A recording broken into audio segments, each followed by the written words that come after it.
الرجيم صلى الله عليه وسلم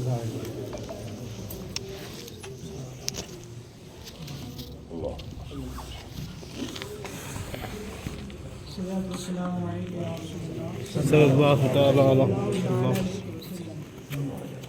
اللہ کا فضل سے ہم جن کی بارگاہ میں حاضری دے رہے ہیں انہیں دنیا حضرت امام احمد بن حنبل کے نام سے یاد آتی ہے۔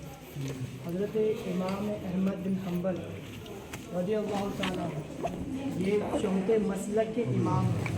ہمارے کل 4 مسلک ہے اور اس 4 مسالک میں ہی سارا حضور علیہ السلام کی ساری سنت مبارکہ جمع کی گئی ہے اور سارے عمل جمع کیے گئے ہیں۔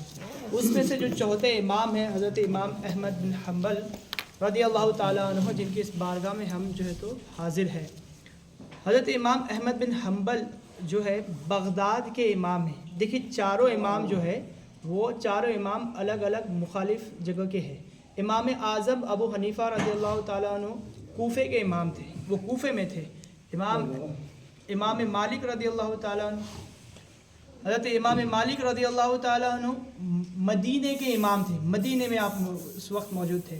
امام شافعی رضی اللہ تعالیٰ عنہ مکے کے امام تھے، اور حضرت امام احمد بن حنبل جو ہے تو بغداد کے امام تھے، بغداد میں تھے آپ کی جو ولادت باسعادت ہوئی ہے 164 ہجری میں ہوئی ہے۔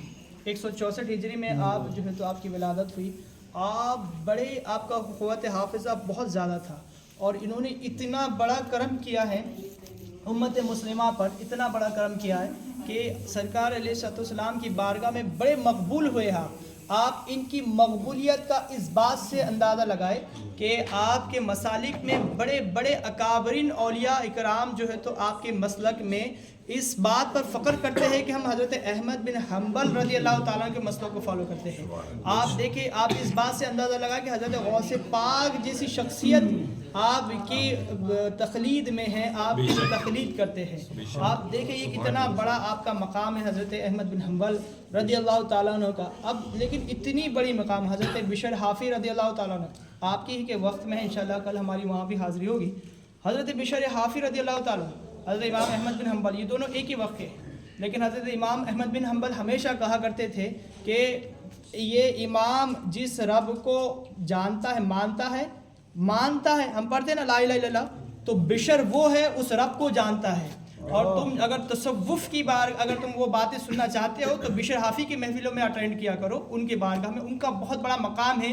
یہ حضرت امام احمد بن حنبل کہا کرتے تھے، لیکن حضرت بشر حافی کیا کہتے ہیں؟ اللہ اکبر! حضرت بشر حافی آپ کی بارگاہ میں پیش کرتے ہیں، کہتے ہیں کہ میرے سے کئی زیادہ درجہ اگر مقام کس کا ہے تو حضرت امام احمد بن حنبل کا ہے۔ اور یہ مقام اس بنیاد پر کہ میں اگر حرام سے حلال سے اگر حرام سے اگر میں بچتا ہوں تو میں صرف خود کو ذات کے لیے اس سے مجھے فائدہ ہے، لیکن امام وہ ہے جس سے پوری قوم کو فائدہ ہوتا ہے، وہ کام کرتے ہیں۔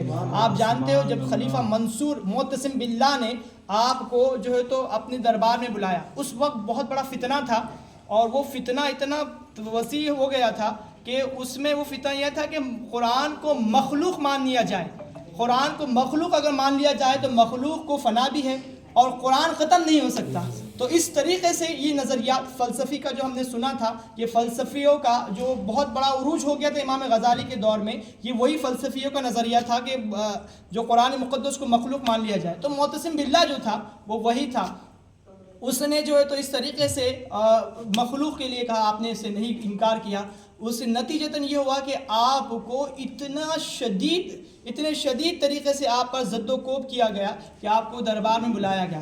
دربار میں بلانے کے بعد آپ کو اتنا ظلم کیا گیا آپ پر کہ آپ کے ہاتھوں کی اس طریقے سے چرخ پر آپ کے لٹکا دیے جاتے اور آپ کو کوڑے مارے جاتے، اتنے کوڑے مارے جاتے، اللہ اکبر، کہ کوڑے مارتے مارتے وہ کوڑے مارنے والا تھک جاتا، لیکن آپ جو ہے تو اللہ کی بارگاہ میں اسی استقامت کے ساتھ کھڑے ہوتے۔ لوگوں نے کہا حضور وہاں پہ اور بھی جو لوگ تھے جو اسلام کے جو ہے تو بظاہر وہ درباری مولویوں نے کہا کرتے تھے تاریخ میں، تو وہ بھی تھے، وہ کہتے کہ آپ کیوں نہیں مان لیتے؟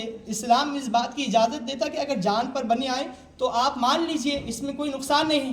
آپ اسے اشارہ کرتے کہ ذرا کھڑکی جو ہے نا، کھڑکی میں جا کے ذرا دیکھو، اور جب وہ پردہ ہٹاتا ہے وہ شخص، تو امام احمد بن حنبل کے ساتھ اتنے لوگ، سینکڑوں لوگ اپنی قلم اور دوات لے کے کھڑے تھے کہ امام احمد بن حنبل کے خلیفہ کے جبر کے آگے وہ جھکتے ہیں کہ نہیں. اگر جھک جاتے تو پوری قوم جھک جاتی. اللہ اکبر. تو یہ مقام تھا آپ کا کہ اور آپ نے استقامت کے ساتھ اس کے ساتھ کھڑا ہوا. دیکھیے یہ جو حکومتیں ہمیشہ سے جو کیا ہے جبر کیا کرتی ہے اور اس طریقے سے معاملات ہوا کرتے ہیں.